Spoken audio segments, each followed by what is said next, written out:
We are here in Sundance, Utah at the Sundance Resort for the Credit Suisse Private Banking USA Entrepreneur Summit.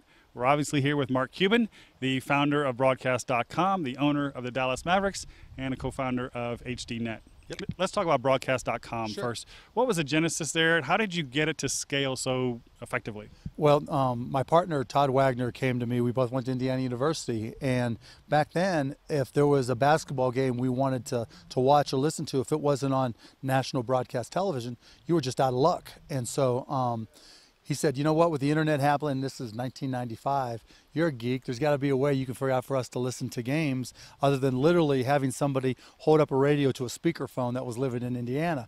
So I geeked out, bought a computer, put together an ISDN line, and we started a company called AudioNet. Went around to radio stations, colleges, and said, look, you know, we're a chance for all your listeners and fans to hear games and hear shows around the world.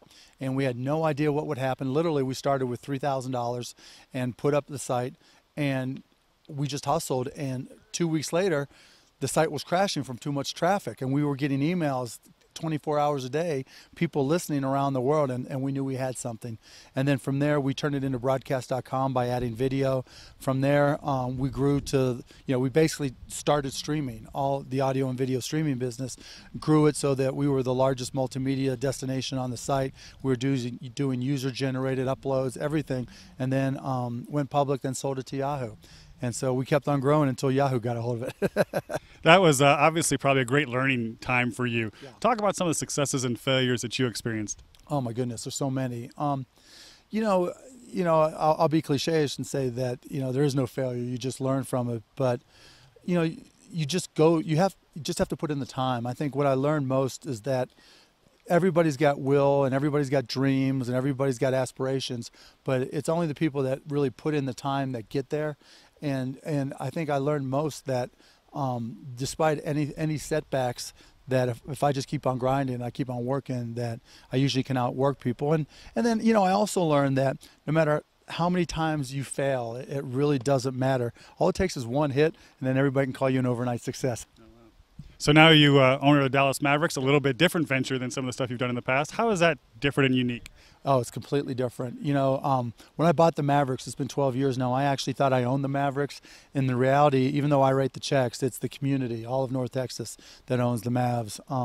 When you win, everybody's in a good mood. When you lose, everybody is down, and there's just no other business like it. And in terms of the emotions attached to it and the fanaticism, if a company if Dell Computer, if somebody has a bad quarter, HP has a bad quarter, maybe some shareholders are upset a little bit, but there's not 1,000 blogs, saying fire the bum. Yeah, in the sports world, there's always, 100 blogs that need to write something every day. There's the newspapers. There's the sports talk radio stations that have to talk about you every day. There are so many things that go into running a business, not the least of which is having the right people. Right. What do you look for in people? How do you build the right team?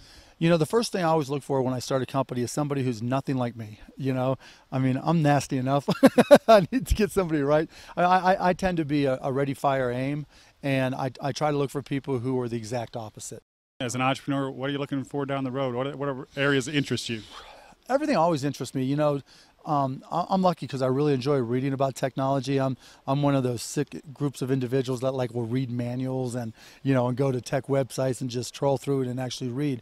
But I love technology because it's always changing, and whenever you're in an industry that's changing, it also means that everybody's got equal footing and everybody's got that equal opportunity. So it's me against all the 12-year-olds, working on their phones, trying to create the next Facebook, Twitter, whatever comes next. And so I like that challenge. In terms of the next big thing, I really think it's going to be personalized medicine.